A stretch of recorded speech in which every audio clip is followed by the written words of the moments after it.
Bonjour à tous, merci d'être présents.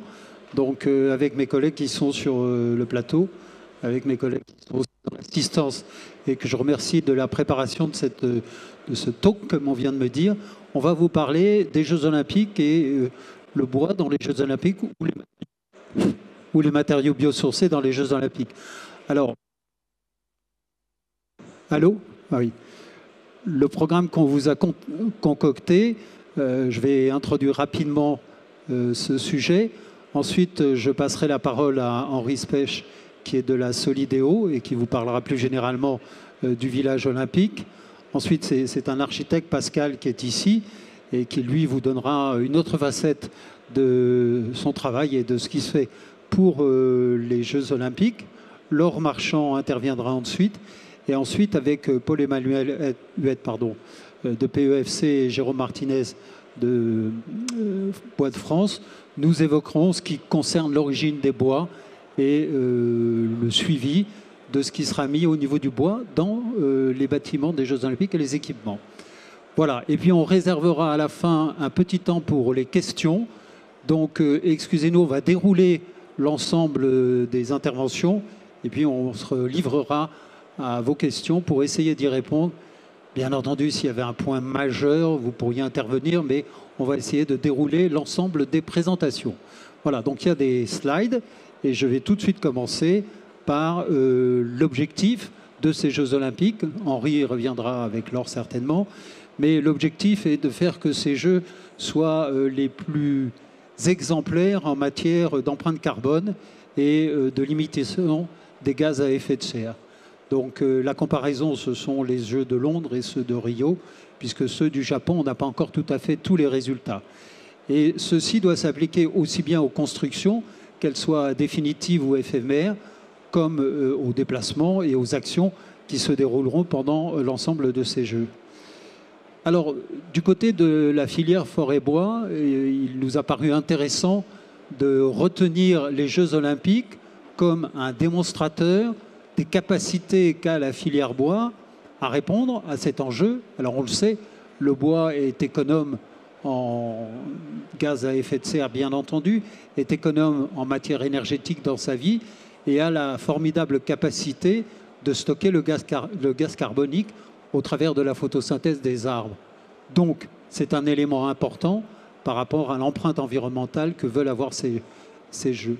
La filière forêt-bois, aussi bien dans son amont, les gens de la forêt jusqu'à la scierie, qui sont dans ce qu'on appelle France Bois Forêt, que les gens de son aval, depuis la scierie jusqu'aux fabricants de panneaux, les fabricants de structures bois et aussi jusqu'à la maîtrise d'œuvre et la maîtrise d'ouvrage, ont décidé de faciliter ces jeux et les réalisations en bois pour les Jeux Olympiques, de façon à ce que ces réalisations exemplaires et aussi de faire en sorte qu'on mette un peu plus de bois français dans ces bâtiments qu'on l'en fait actuellement.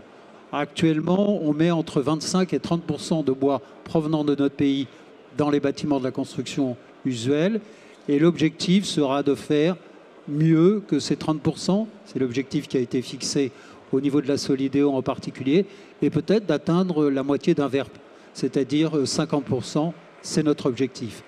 Alors, France Bois 2024 a été mis en place de façon à mobiliser les entreprises de notre filière. Ceci s'est fait par des réunions, ce qu'on appelle des meet-up. Ceci se fait par de l'information que l'on donne en permanence sur notre site francebois2024.com et je vous invite à vous y rapporter. Ceci se fait aussi au travers de documents qui ont été diffusés. Et puis, nous avons un volet technique, c'est-à-dire que le bois, qui est en transition dans son augmentation de l'utilisation dans les bâtiments, a besoin de documents techniques parce qu'on a l'habitude de construire avec les autres matériaux, notamment le matériau béton, et que le bois n'a peut-être pas tous les avis techniques, par exemple. Et donc, avec nos partenaires de la Solideo, on a développé des guides qui vont servir à la fois, par exemple, pour les supports de façade en bois, puisque tous les bâtiments ne seront pas en structure bois, hélas, je dirais moi-même, mais de toute façon, notre objectif dans la filière est bien la mixité et d'utiliser tous les matériaux. Et donc, le bois pourra être utilisé en façade. Et donc, il y a un guide qui a été réalisé de façon à ce que des avis techniques puissent être déposés sur les supports de façade. De la même façon, comme les Jeux sont paraolympiques, il va y avoir des receveurs de douche d'Italie italienne. Et donc, par rapport à des supports en bois, il était important d'avoir des dispositions qui permettent que les bâtiments n'aient pas de difficultés. Là aussi, avec le CSTB, avec nos partenaires, on a rédigé les documents qui vont permettre ces réalisations. Volet aussi de communication au travers d'ouvrages qui sont réalisés et vous les retrouvez de façon numérique sur notre site. Volet aussi de formation puisque nous n'avons encore pas l'habitude de construire en bois de façon aussi importante que le reste du monde développé, hein. En gros, les chiffres, vous savez, en Amérique, en Scandinavie, dans les pays germanophones, en descendant au Japon, et puis en Australie, sont de l'ordre de 20-25%. Les Autrichiens ont un objectif même de dépasser 30% de part de bois dans la construction. Nous sommes, nous, entre 8 et 10%, et l'objectif est peut-être pas de faire aussi bien que les Autrichiens, mais de faire comme la moyenne mondiale. Et c'est donc une révolution pour nous et une transition. Donc ces jeux sont pour nous un démonstrateur, de façon à ce que la filière bois puisse dire « yes, we can », mais aussi un élément qui va faire avancer avec nos partenaires. Et on remercie aussi bien la Solideo que Paris 2024 pour que cette transition, cet essai soit transformé dans les années prochaines. Et c'est ce que nous souhaitons le plus à la filière construction. Alors, je ne vais pas détailler parce que Solideo va revenir sur toutes les réalisations au niveau du village olympique. Disons que nous avons une certaine satisfaction puisqu'il y aura effectivement des milliers de mètres cubes de bois dans le village olympique et autour, et même des dizaines de milliers de mètres cubes au niveau des bâtiments. Alors, au-delà des R+12, à regret, ce seront essentiellement des structures en béton pour différentes raisons sur lesquelles on pourrait revenir. Mais sur les bâtiments jusqu'à R+6, ce sera la moitié des bâtiments qui seront en structure bois. Alors, c'est vrai pour le village olympique, mais vous avez aussi des réalisations, soit avec la Solideo, soit avec d'autres acteurs comme la ville de Paris, pardon, le Bourget. Nous avons des écoles, c'est le cas au Bourget. Vous avez un aréna qui est en projet. Il y a une piscine, ce qu'on appelle le CAO, la piscine olympique. Il va y avoir une passerelle sur la 1. Et puis vous avez, avec Paris 2024, ce bâtiment qu'on appelle le Grand Palais éphémère qui se trouve sur le Champ de Mars. Vous en avez vu les arches. Il est éphémère. Et nous, dans la filière bois, on souhaite qu'il soit aussi éphémère que la Tour Eiffel, puisqu'elle ne devait pas rester et qu'elle est restée un petit peu plus. Voilà, donc je ne vais pas détailler tous ces éléments parce que les différents intervenants vont le faire. Et simplement vous dire que le bois, dans cette action, s'inscrit donc pour préparer le futur. Ce futur, il va venir. Et donc, il faut que nous soyons tous prêts à l'appuyer. Et puis, nous travaillons, je le dirais, avec les autres matériaux. Nous avons retenu comme devise pour France Bois 2024, non pas seulement le plus haut, plus fort, mais la devise qui dit excellence, on le croit, pour certaines performances de notre matériau. Amitié et respect, c'est ce qu'on souhaite faire avec les autres matériaux et avec les autres constructeurs. Excusez-moi pour cette introduction. Et donc, je vous propose... Oh là, je crois qu'il y aura un petit jingle. Et puis, je vais immédiatement passer la parole à mon voisin Henri Spech. Est-ce que vous m'entendez? Bonjour à toutes et à tous. Alors, est-ce que j'attends le jingle ou j'attends pas le jingle? Je crois que je vais en profiter pour démarrer. Donc je prends le relais. Alors ça, c'était des images de la totalité des ouvrages qu'évoquaient Georges-Henri Florentin. Et j'en profite pour basculer sur la Solideo et mon intervention. Alors, un rapide coup d'œil sur le village olympique et paralympique. Alors, j'avais envie de commencer par 14 mois et 26 jours. C'est le temps qui nous reste aujourd'hui pour livrer les ouvrages olympiques qui devront être livrés avec réserve. C'est la petite nuance. Le 31 décembre 2023. Et on a engagé ce marathon maintenant il y a 5 ans avec Nicolas Ferrand. C'est au moment où on a engagé le travail sur la Solideo. Donc, En l'espace de 6 ans et demi, on aura livré, en tout cas sur le village olympique, à peu près 300 000 m², un peu plus même, pour constituer un quartier dans son ensemble. Et donc c'est dans le cadre du programme olympique et paralympique également une très grosse opération d'aménagement, et c'est intéressant de l'analyser comme telle. C'est-à-dire que c'est une opération d'aménagement qui s'insère au cœur du Grand Paris, dans un territoire qui est complètement en cours de transformation, à côté de la gare Saint-Denis-Pleyel, très grande gare du nouveau réseau de métro, dans probablement l'un des territoires qui connaît le plus de mutations urbaines entre la 86 et le périphérique que l'Europe puisse connaître aujourd'hui. Et avec ce projet de village qui est l'un des plus grands chantiers en Europe actuellement, on a atteint un pic de 38 grues au printemps 2022. Maintenant, on a un léger reflux du nombre de grues parce qu'on atteint, le maximum du gros œuvre. On a livré 75% des étages en superstructure. On arrivera à 90% des étages en gros œuvre à la fin de l'année et à 100% au mois de mars 2023. Donc on voit bien le stade d'avancement auquel on en est. Et si vous prenez une translation de 3 mois, on est hors d'eau, hors d'air à 100% à la fin du mois de juin 2023. Donc avec un projet de construction et urbain extrêmement dynamique en ce moment. À très grosse maille, c'est un programme de l'ordre de 300 000 m² qui est livré pour les Jeux Olympiques et Paralympiques à la fin de l'année 2023, tout début de l'année 2024, sur un territoire anciennement industriel, donc essentiellement une transformation de friche industrielle autour d'un bâtiment emblématique qui est la Cité du cinéma. Je passe rapidement sur les chiffres de programmation, mais ce qu'il faut retenir, c'est que c'est une programmation mixte, bureaux, logements, avec un certain nombre de commerces et d'activités en pied d'immeuble, plus des équipements publics. On est en train de construire une école en ossature bois sur la commune de Saint-Ouen. On aura une autre école qui arrivera sur la commune de Saint-Denis. Et donc, on a vraiment un programme complet pour faire un quartier avec toutes ses composantes. Et chacun de ces ingrédients emploie du bois d'une façon ou d'une autre. Donc, c'est ça aussi qui est intéressant à regarder. C'est qu'on a su employer le bois pour des bâtiments de bureaux, pour des bâtiments de logement, pour des équipements publics. Et puis, Paris 2024 prendra le relais dans ce contexte-là. La frise chronologique que j'évoquais tout à l'heure, le trait rouge, le stade des travaux auquel on en est. Donc on est à la fin de l'année 2022. Il nous reste l'année 2023, essentiellement pour conduire les opérations de seconde œuvre, une fois que les hors d'eau, hors d'air sont réalisés. Et donc avec l'ensemble de ces bâtiments qui arrivent sur la ligne d'arrivée en même temps. Ce qui est quand même, une vraie performance en tant que telle. Et on va faire démarrer aussi la totalité de ces bâtiments en même temps. Pourquoi je dis ça? C'est qu'on a aussi un réseau d'énergie à l'échelle de la ZAC, en chaud et en froid, et avec un système réversible chaud-froid sur la totalité des bâtiments de logement et de bureaux, qui eux-mêmes s'installent parfois sur des planchers en bois.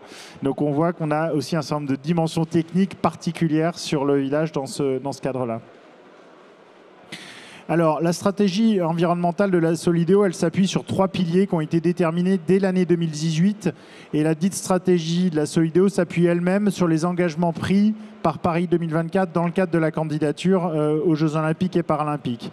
Donc, le premier point, le premier axe, c'est la question du chemin vers la neutralité carbone. Ça ne veut pas dire qu'on atteint la neutralité carbone, mais on en emprunte le chemin avec l'horizon de la neutralité en 2050. En gros, on divise par 2 la facture carbone de la construction et l'exploitation du quartier en héritage. Le deuxième axe, c'est la résilience au changement climatique, et donc notamment tout le traitement des questions bioclimatiques, la question des îlots de fraîcheur urbains en réponse aux îlots de chaleur. Et puis le troisième axe, la biodiversité, sur lequel les aménageurs ont souvent du mal à répondre, notamment en milieu urbain dense. Et donc il faut bien imaginer qu'on a travaillé non pas sur des moyens à l'origine, mais bien sur des objectifs. Et c'est en travaillant sur ces objectifs qu'on en est venu à la façon d'utiliser les moyens. Et le bois est un des moyens d'atteindre ces objectifs. Alors, très rapidement, un certain nombre de contraintes ont été identifiées dès le départ sur l'emploi du bois. Dès l'année 2018, on a travaillé avec France Bois 2024 pour intégrer un certain nombre de prescriptions dans les cahiers des charges des îlots de construction. Donc, il faut avoir en tête qu'on a commercialisé les terrains qui allaient permettre d'accueillir les bâtiments des Jeux en début d'année 2019. Et donc, on a eu un deuxième semestre 2018 qui nous a permis d'élaborer ces cahiers des charges. Et dans le cadre de l'élaboration de ces cahiers des charges, on a identifié avait, on va dire, 3 natures de contraintes assez classiques finalement sur la construction bois, mais sur lesquelles on a cherché à pousser les feux, comme le disait Jean-Henri précédemment. La question de la réglementation incendie, sur laquelle il y a on va dire un guide technique élaboré notamment par les pompiers et la préfecture de police de Paris. On avait été confronté à des avis techniques ou plutôt un défaut d'avis technique sur des revêtements de façade sur lesquels on a travaillé également avec les différents opérateurs immobiliers et leurs propres constructeurs. Et puis une contrainte très particulière qui est celle de la réversibilité. C'est-à-dire que vous avez un certain nombre de bâtiments qui, dans une première vie, vont servir d'hébergement pour les athlètes et qui, dans une seconde, serviront soit de logements familiaux, soit de plateaux de bureaux plus classiques. Et donc, cette question de la réversibilité a également été traitée dans le cadre de l'emploi du bois, soit en plancher, soit en façade, soit en structure. Et donc, c'était un des aspects qu'il fallait prendre en compte. Et ça a été un élément technique qui a fait l'objet de beaucoup d'échanges avec les opérateurs, notamment en 2019 et 2020. Et donc, pour remédier à ces contraintes, je disais la réglementation incendie avec des notices spécifiques sur le sujet en 2020, des avis techniques sur les revêtements de façade avec une quinzaine d'ATEX qui ont été obtenus en s'appuyant sur un socle commun qui est le guide de conception à la fois bardage et ETICS élaboré avec France Bois 2024, les constructeurs, la Solideo et en lien avec le CSTB évidemment. Et donc on peut dire que là-dessus, le village aura permis de faire un vrai bras de levier ou en tout cas un effet d'amplification forte sur la nature des matériaux employables en façade de bâtiments qui sont construits soit avec des FOB, soit avec des MOB pour entrer plus dans la technique. Et puis, sur des points techniques spécifiques, cette fameuse question de l'accessibilité, j'évoquais tout à l'heure les objectifs de la Solideo en matière environnementale, mais la Solideo a aussi des objectifs très forts en matière d'accessibilité. Et donc, le fait de pouvoir créer des salles de bain accessibles sur des planchers en bois a fait partie des éléments techniques un peu durs sur lesquels nous avons travaillé les derniers mois et sur lesquels on a trouvé une réponse technique suffisamment satisfaisante pour que le CSTB la valide.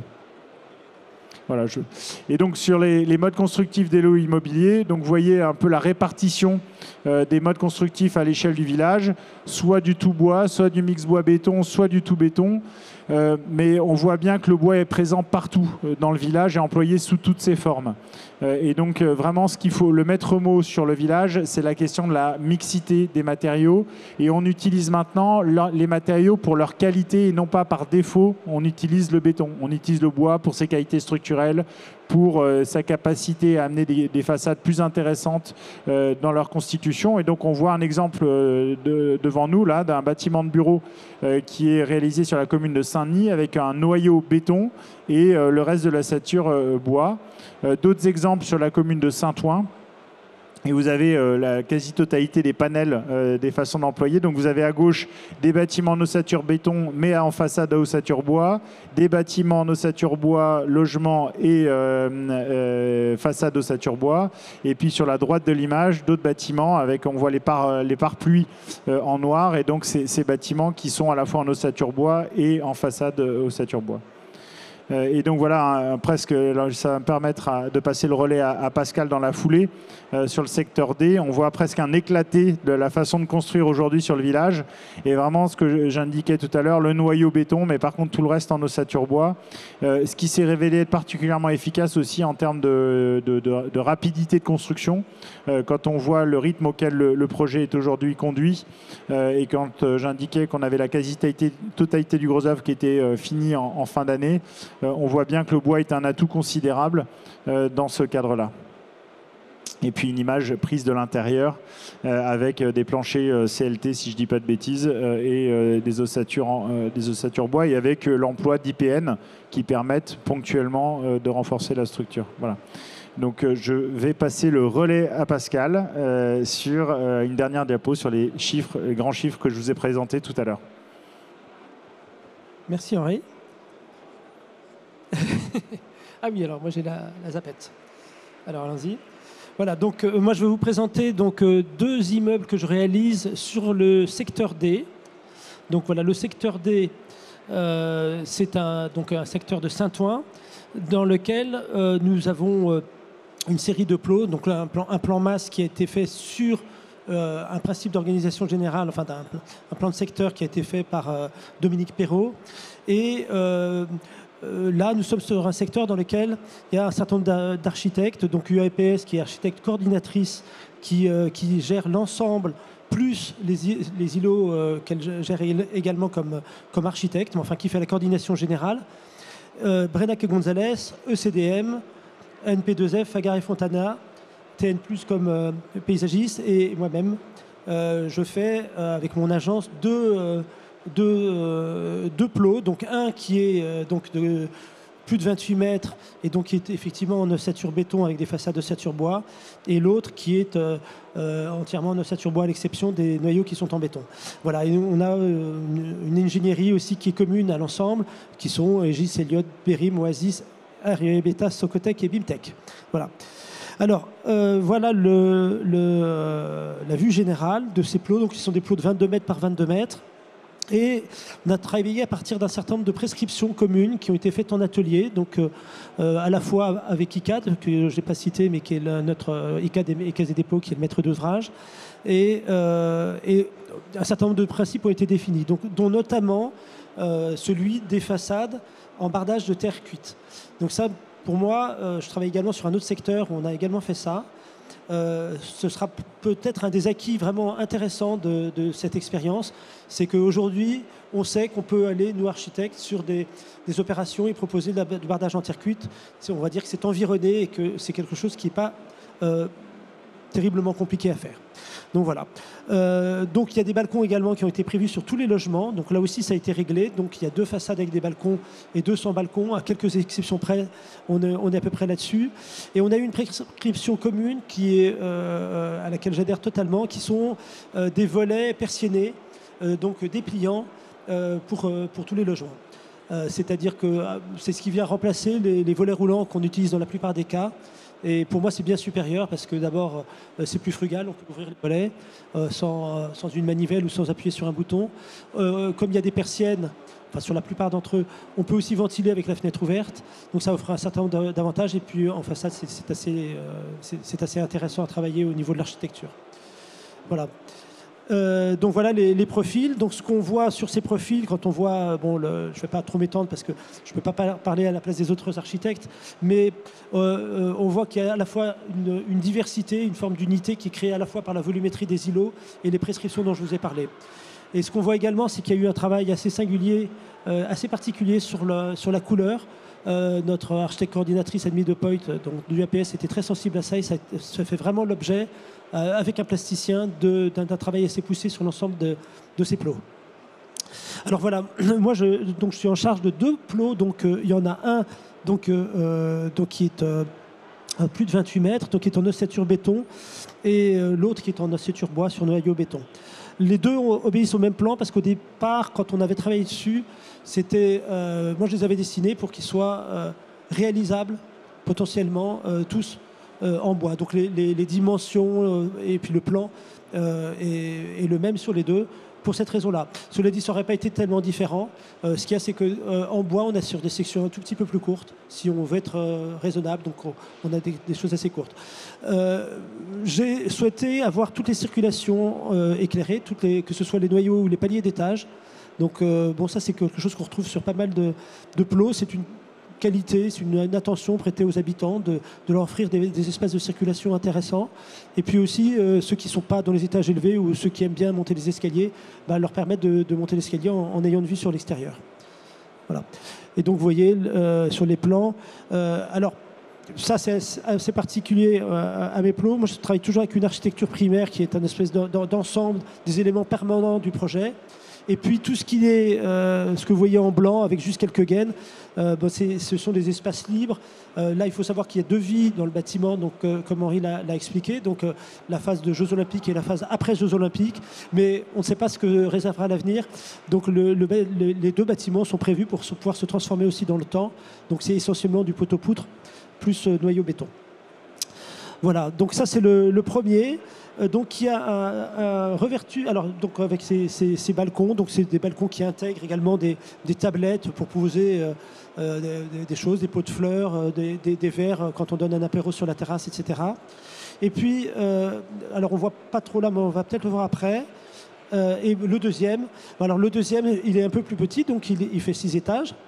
Et au-dessus du socle, hein, on entend bien. Et donc il est en ossature bois. Et une façade sur deux, comme l'autre, est enduite, tandis que l'autre est recouverte de bardages en terre cuite.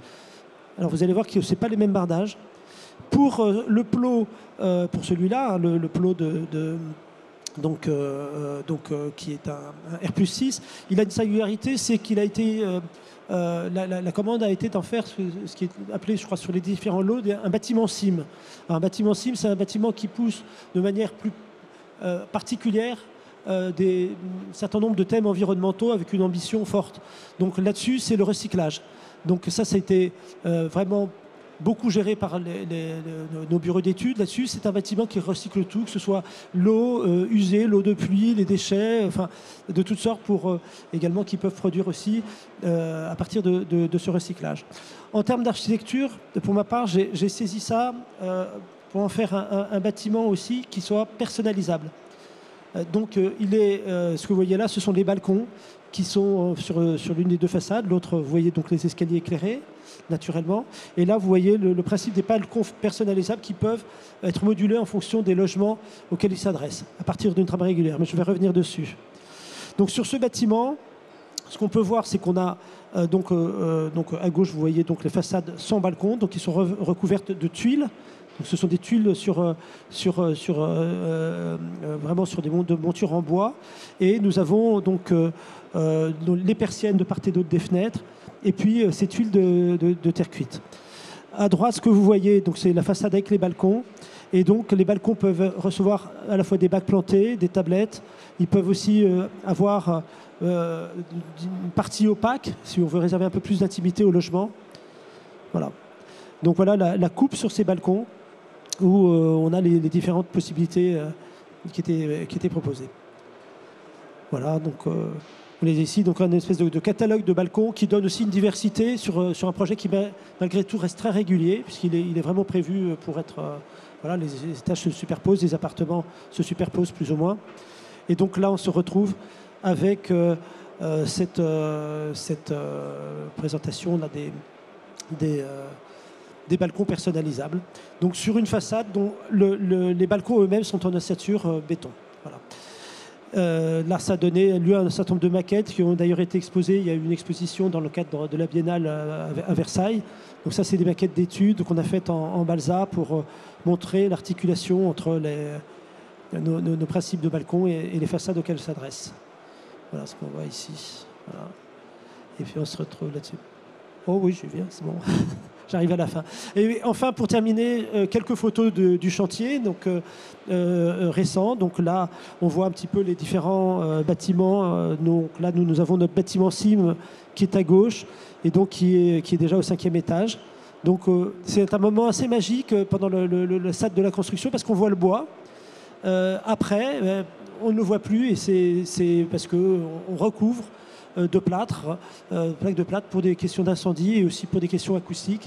Et finalement, ce n'est pas non plus quelque chose de très regrettable. Paris est une ville très partiellement en bois et le bois, on le voit quand on fait les transformations. Donc pour moi, c'est pas quelque chose qui me pose un problème, même si j'adore le bois et j'adorerais pouvoir voir ses poutres et ses plafonds. Ce qui arrivera peut-être dans l'avenir.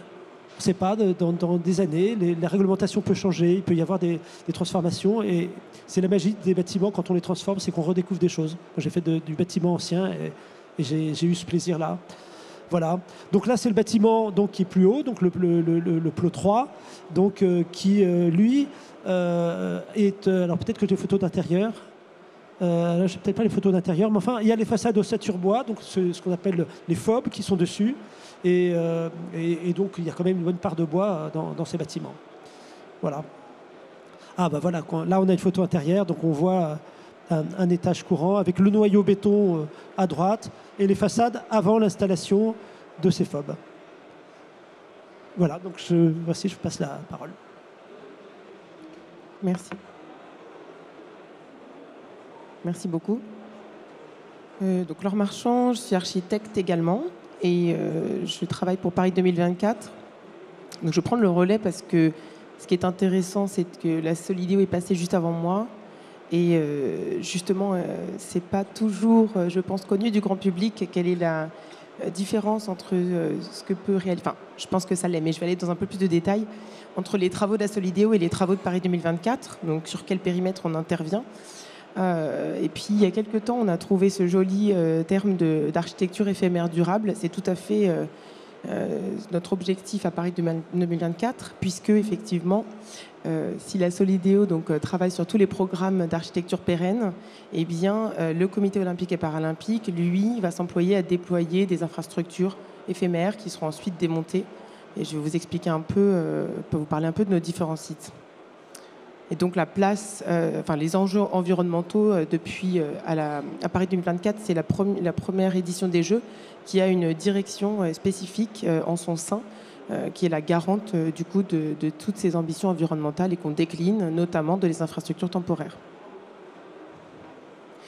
Alors je vous disais, on a à peu près 30 sites de compétition et de non-compétition, donc comme le village ou le centre des médias.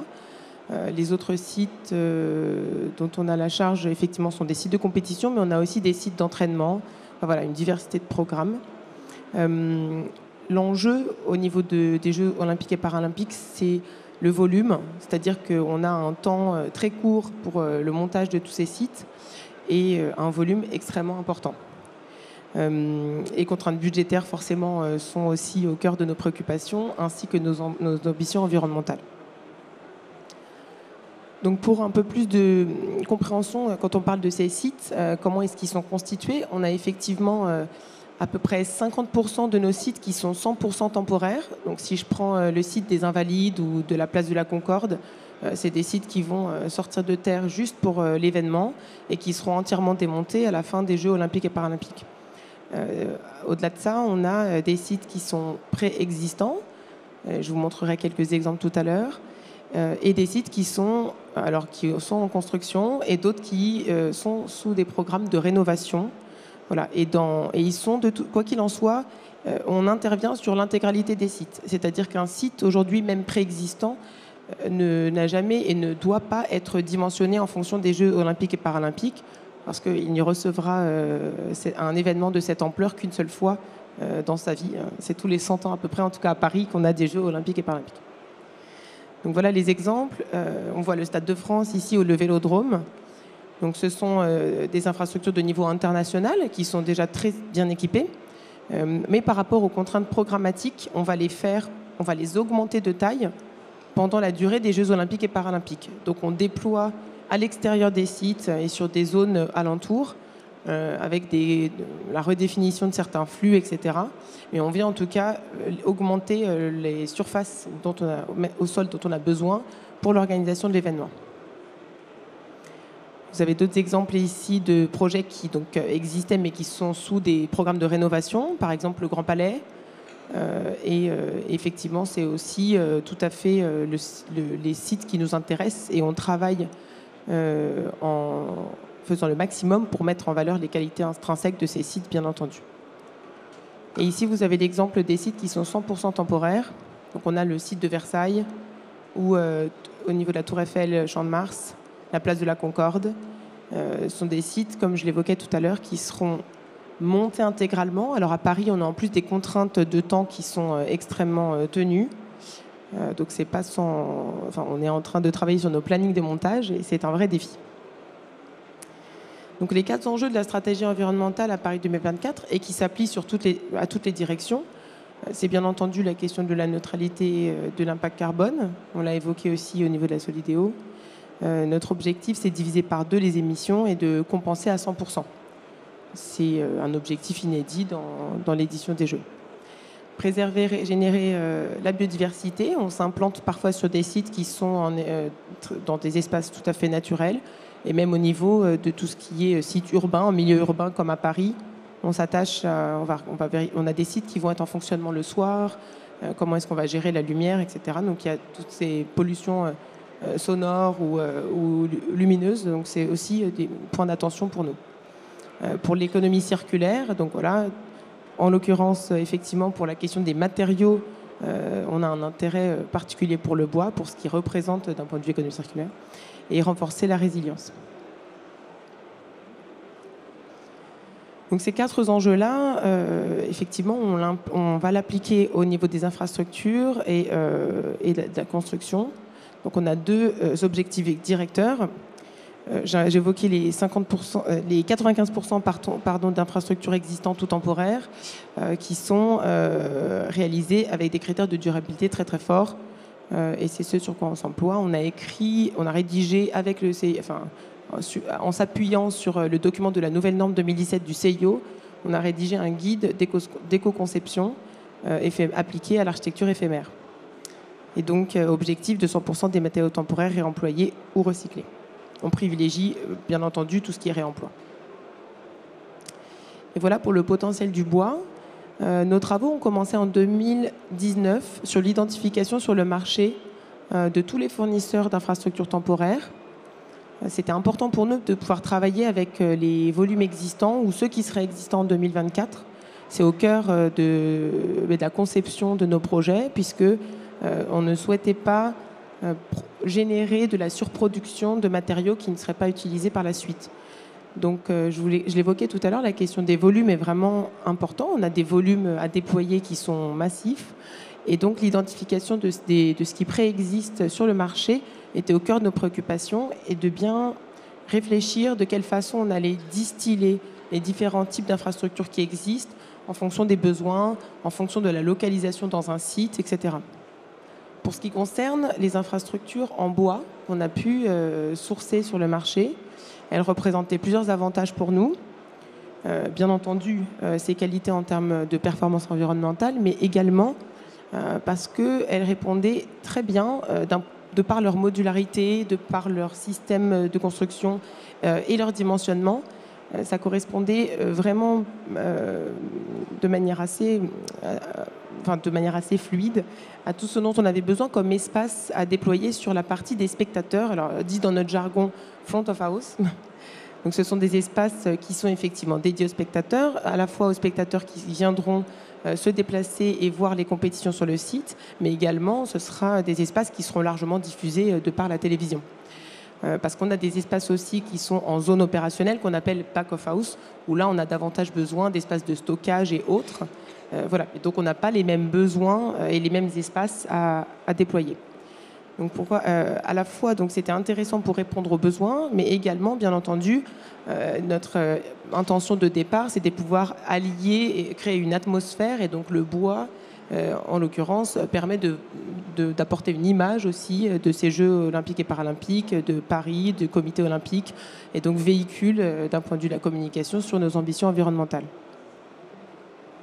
On a quelques exemples d'ailleurs d'entreprises qui sont ici représentées à Batimat. Par rapport à la convention, donc avec France Bois 2024, on échange depuis 2019 sur comment travailler ensemble. Et je me permets de les remercier parce qu'effectivement, grâce à la filière, grâce aux travaux en commun, eh bien, on a pu davantage connaître sur le marché les entreprises existantes, certaines qui sont assez récentes, d'autres qui se créent chaque jour. Et pour nous, c'était vraiment important, comme je le disais, de pouvoir regarder toutes les nouvelles solutions qui existent et qui répondent chaque fois plus à des besoins. C'est vrai que le bois, aujourd'hui, dans des événements temporaires comme les festivals, on le voit de plus en plus présent. Et donc, c'était pour nous des références vraiment intéressantes. Mais comme je le disais, au-delà de cet emploi qui commence à exister et être chaque fois plus important, notre contrainte réelle était la notion de volume. Donc, donc le travail qu'on a pu faire en commun, c'était donc de communiquer largement sur le fait qu'on souhaitait effectivement travailler avec la filière bois, de pouvoir trouver les meilleures solutions en infrastructure temporaire, mais également en aménagement intérieur et mobilier. C'est-à-dire que, bien entendu, on va vouloir que cette atmosphère, elle soit cohérente dans son ensemble. Donc, sur le montage et l'architecture éphémère, mais aussi sur le mobilier et les aménagements intérieurs. Et bien sûr, dans tous les événements qui sont organisés en amont des Jeux, et on aura aussi ce qu'on appelle des test events, eh bien, on s'emploiera à déployer d'ores et déjà ces solutions pour bien les tester et être tout à fait rodés et prêts pour les Jeux olympiques et paralympiques. Et pour ce qui concerne les prochaines étapes, je vous invite, pour ceux qui ont de belles idées et monter peut-être des startups, à chaque fois vous rapprocher de France Bois 2024. Il y a eu quelques années, on a créé un annuaire et une plateforme de référencement, et c'est vrai que pour nous, c'est vraiment source d'inspiration. On est heureux de voir que régulièrement, il y a de nouveaux inscrits, donc n'hésitez pas parce que c'est très utile. Voilà. Merci Laure. Donc on a eu 2 maîtres d'ouvrage, Paris 2024 avec Laure, Henri avec la Solidéo, un maître d'œuvre. Maintenant, on a réservé la fin de cette présentation à 2 acteurs pour assurer que les bois proviendront bien de forêts gérées durablement et que notre filière se préoccupe de la traçabilité. Comme d'autres filières agricoles, industrielles, on a ce souci et les acteurs qui sont ici se sont mis autour de la table avec France Bois 2024 pour apporter cette traçabilité et donc cette assurance par rapport aux utilisateurs, aux constructeurs et au grand public en général. À vous. Vas-y, je t'en prie.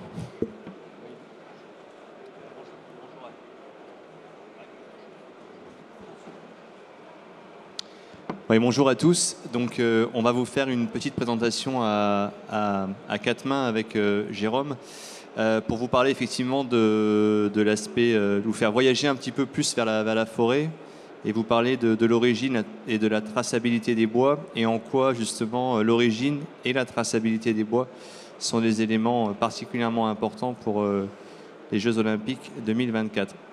Alors, donc moi je travaille pour un organisme de certification qui s'appelle PEFC. PEFC est une certification de gestion durable de la forêt. Et finalement, c'est un petit peu par là que la traçabilité commence, puisque, comme ça a été dit, l'objectif principal, c'est de pouvoir, au niveau des constructions en bois, s'assurer d'où vient le bois et est-ce que les forêts dont sont issus les différents produits bois sont gérés durablement. Donc, en tant que système de certification, on s'assure au travers d'un cahier des charges, d'un standard de gestion forestière qui s'applique aux propriétaires forestiers comme aux exploitants forestiers, qu'au niveau de la forêt, qui est le premier maillon de la chaîne de valeur, les forêts sont gérées durablement, c'est-à-dire, pour être bref mais synthétique, dans le respect à la fois des composantes environnementales, donc respect de la biodiversité, respect des sols, respect des cours d'eau, dans sa composante économique, donc production de bois de manière durable pour les générations futures, et dans sa composante sociale, sociétale, pour notamment la protection et le droit du travail des travailleurs, mais également sociétale, c'est-à-dire l'accueil du public.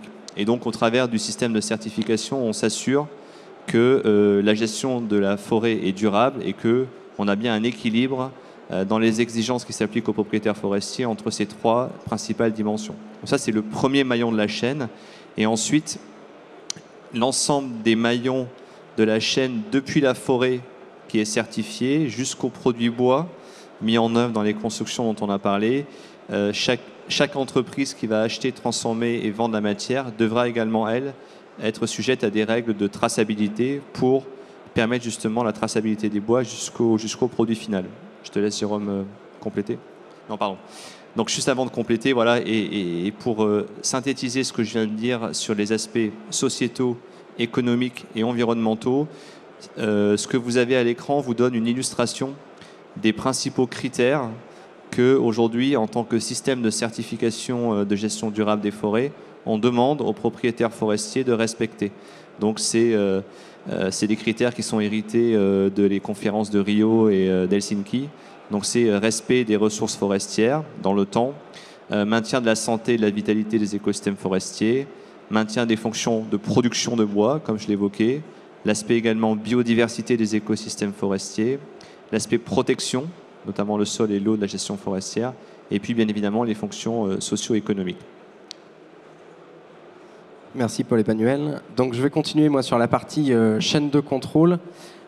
Donc une fois qu'on s'est assuré que la forêt est bien gérée, notamment avec PEFC, comme l'a dit Paul-Emmanuel, on va suivre ce bois, on va le tracer depuis la forêt jusqu'au projet de construction ou jusqu'au produit, si c'est un produit hors construction, parce que la filière bois fabrique de nombreux produits, du bois énergie, de l'emballage, etc.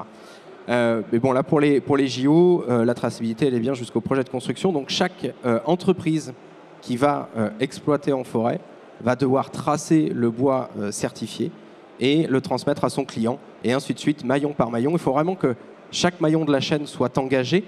C'est vraiment la notion d'une chaîne. Si il vous manque un maillon, la chaîne est rompue et vous perdez la traçabilité du bois.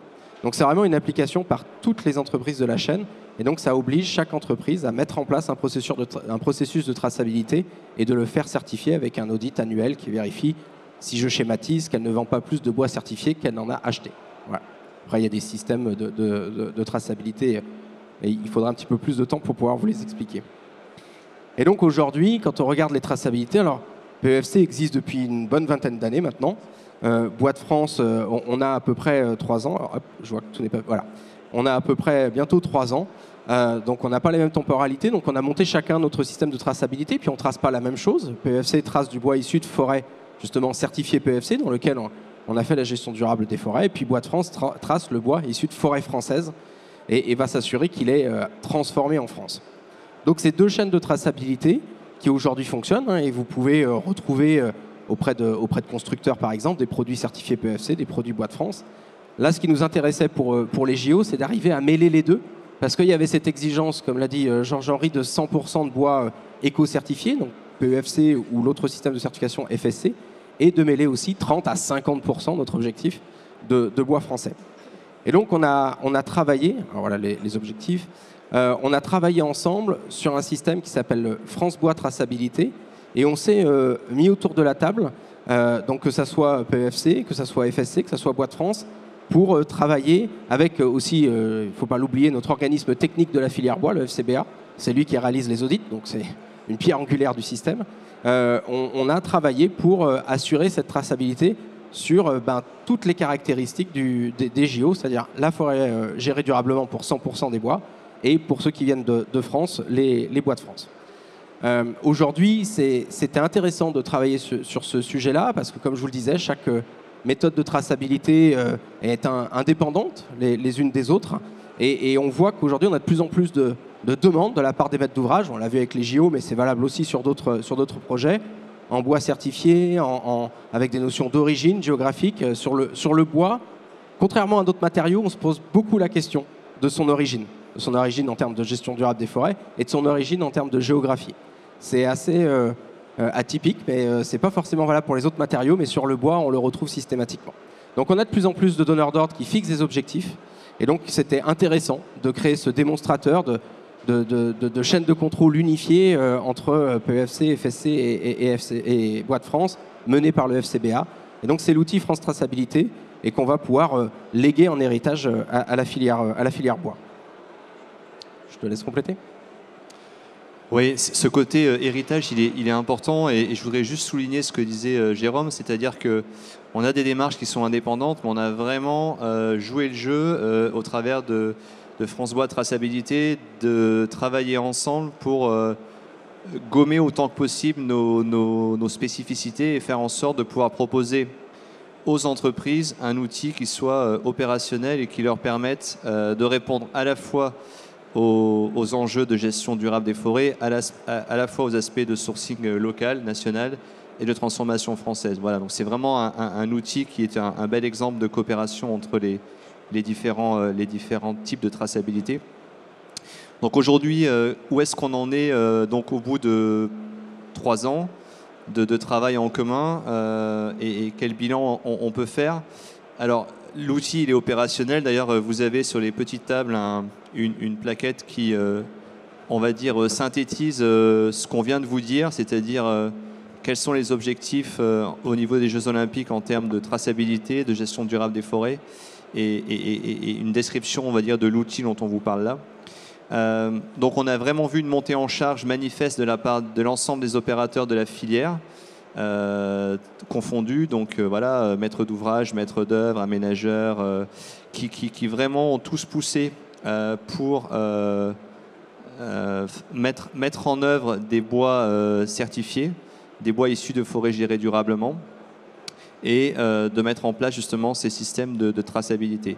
Et on se rend compte, comme l'a dit Jérôme, qu'aujourd'hui, que ce soit au travers des Jeux Olympiques ou d'autres acteurs, on voit vraiment qu'il y a une demande de plus en plus forte, justement, dès lors qu'on construit en bois, d'avoir du bois certifié et du bois sourcé au niveau national. Mais, et c'est pour rester constructif, il y a encore des efforts à faire.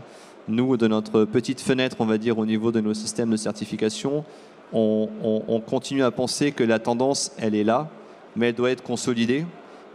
Et en quoi elle doit être consolidée? Elle doit être consolidée surtout par le fait que les acteurs en bout de chaîne, donc notamment les prescripteurs publics comme privés, véritablement non seulement prescrivent du bois certifié, du bois tracé, mais également se donnent tous les moyens pour pouvoir s'assurer qu'il est véritablement certifié, qu'il est véritablement tracé. Et ça passe notamment par, sans rentrer trop dans la technique, la vérification d'un certain nombre de caractéristiques sur les documents, sur les factures, sur les bordereaux de livraison. Et ce n'est qu'au travers de ces vérifications-là, en bout de chaîne, que, par effet induit, l'ensemble des acteurs de la chaîne, dont Jérôme a parlé, vont pouvoir non seulement être sensibilisés, mais ensuite se faire certifier et ne plus nous dire « oui, mais nous, on a des bois certifiés, mais on n'a pas de demande ou peu de demande ». Ou alors, quand on a de la demande, elle n'est pas formalisée. Et du coup, effectivement, pourquoi est-ce qu'on s'engagerait? Puisqu'en bout de chaîne, on n'a pas forcément la garantie qu'on va pouvoir valoriser cet engagement. Voilà, donc c'est aussi un message qu'on voulait faire passer. Et on pense que, en termes de démonstration, les Jeux Olympiques, comme d'autres sujets, comme les pactes qui sont en train d'être mis en place dans différentes régions en France, qui engagent des maîtres d'ouvrage, vont véritablement permettre justement de consolider ce retour d'expérience qui est déjà positif, mais qui est encore à améliorer dans les prochaines années. J'ajouterais un mot, c'est ce qu'on a mis en gras là, dès la conception du projet. Ça, c'est extrêmement important parce que je commence, même si Bois de France n'a que même pas encore 3 ans d'expérience, je commence à avoir beaucoup d'exemples de porteurs de projets, maîtres d'ouvrage, maîtres d'œuvre, qui reviennent vers nous en nous disant « on a mis du bois français dans ce bâtiment, c'est top, on est super content, on voudrait le labelliser Bois de France pour démontrer cette démarche qu'on a eue ». Donc sur le principe, très bien. Et après, quand on fait les contrôles après coup, eh bien, souvent c'est la déception parce qu'en fait, ils ont demandé du bois français, mais ils ne l'ont pas forcément correctement formalisé. Et finalement, le taux de bois français réel dans le bâtiment, il est très faible à la fin. Donc c'est vraiment quelque chose qui est à prévoir dès la conception. Et ça, là-dessus, que ce soit PEC, que ce soit Bois de France ou même notre collègue FSC, on est prêt à vous accompagner sur le sujet pour vous expliquer comment formaliser ça dès le départ. On a des guides pour vous accompagner. Et ça, vraiment, c'est extrêmement important parce que, encore une fois, je vous le dis, on a maintenant beaucoup d'exemples en stock pour démontrer que ça fonctionne moins bien si on fait pas ça. Et je vois que le temps est fini, mais la dernière slide, c'était celle-là. Et on ne va pas vous la lire. Mais ça résume bien effectivement ce qu'on vient de vous dire dans les dernières minutes, à savoir l'engagement et la responsabilité collective de l'ensemble des acteurs justement pour pouvoir non seulement pousser pour cette traçabilité, mais pousser à ce qu'elle soit réellement mise en œuvre sur l'ensemble des acteurs de la chaîne. Merci à Jérôme, merci à Paul et Emmanuel. Les plaquettes, on va vous les donner, vous allez venir les prendre. Cette image est tirée de la plaquette. Voilà. Et bien sûr, comme vous l'aviez dit, on aurait pu avoir FSC qui serait là et il participe. Et je crois que c'est remarquable que vous ayez pu travailler avec nous de façon à vous mettre d'accord sur cette méthodologie. On avait dit quelques instants cette intervention pour prendre 1 ou 2 questions, celles qui vous brûlent peut-être le plus les lèvres, que ceux de nos collègues qui sont présents ici, qui se lancent. Oui, il y a... En fait, Yvo, consultant. Mais là, dans ce projet, si j'ai bien compris, il y a 72% de bois étranger sur les 18 600 mètres cubes. On va laisser... Alors, l'objectif, celui qui a été retenu par la Solidéo notamment, est de dire on se fixe au moins un objectif de 30%. Donc ça voudrait dire qu'en contrepartie, il pourrait y avoir 70%. Ça, c'est la décision du maître d'ouvrage. Au niveau de la filière, on croit possible d'aller jusqu'à peut-être au moins 50%. C'est pour ça que vous avez ces 2 éléments. Donc, notre objectif, en tout cas en ce qui est France Bois 2024, c'est bien d'essayer d'avoir au moins la moitié des bois qui proviennent de nos forêts et de nos entreprises françaises. Sachant qu'actuellement, on est peut-être aux alentours de 25%. Donc c'est une transition et une amélioration. Je ne pense pas qu'on attendra 70% d'un seul coup, mais c'est une évolution et progressivement, ça va augmenter. Je ne sais pas si ça répond à votre question. Mais vous allez arriver à moins 50% de CO2 par rapport à Londres et Rio, alors que l'on considère que tout matériau biosourcé qui est distant de plus de 50 km en réalité fait que c'est un matériau carboné. Alors, dans les réalisations, Rio et en ce qui concerne les autres réalisations, il y avait beaucoup moins de matériaux biosourcés. Donc l'amélioration sur l'empreinte carbone se fait sur les matériaux en ayant plus de matériaux biosourcés et aussi sur ce qui a été présenté tout à l'heure, sur les réalisations en termes de déplacement, en termes d'équipement et qui va compléter cet élément-là. Ça n'est pas que sur la construction. Oui, mais alors donc sur la construction, ça ne sera pas moins 50%. On a des calculs carbone sur les bâtiments de façon complète. Et donc, ce que j'indiquais, c'est qu'on est entre moins 40 et moins 50% sur l'acte de construire. Que par ailleurs, les bétons sont essentiellement des bétons bas carbone avec des étiquettes extrêmement ambitieuses pour une partie d'entre eux. Donc, c'est la totalité du bâtiment qu'il faut prendre en compte. Ce n'est pas uniquement le fait d'avoir employé du bois qui fait qu'on a une justification carbone. Et par ailleurs, le 30%, il a été formalisé comme un engagement socle. Mais à partir du moment où vous rentrez dans cette logique-là avec l'opérateur immobilier qui a donné son accord sur cet engagement-là, ça veut dire que de fait, la question de la traçabilité, il l'a intégrée dans son process, dans la mise au point avec son entreprise de construction. Et donc vous engagez, j'allais dire aussi le dialogue entre l'aménageur que nous sommes et le constructeur sur cette question de la traçabilité. Donc de facto, on est quasi certain d'être bien au-delà des 30% de bois français. On n'a pas encore le détail parce qu'on n'est pas en fin de chantier, mais on a créé, j'allais dire, l'espace de dialogue et puis le débat avec le constructeur. Très souvent, vous aviez un cahier des charges qui disait on va faire en bois. Et quand vous faites en bois, plus traçabilité, plus bilan carbone, vous prenez le sujet dans sa globalité et vous ne le prenez pas uniquement sur une question de moyens ponctuels. Autre question éventuellement? Oui.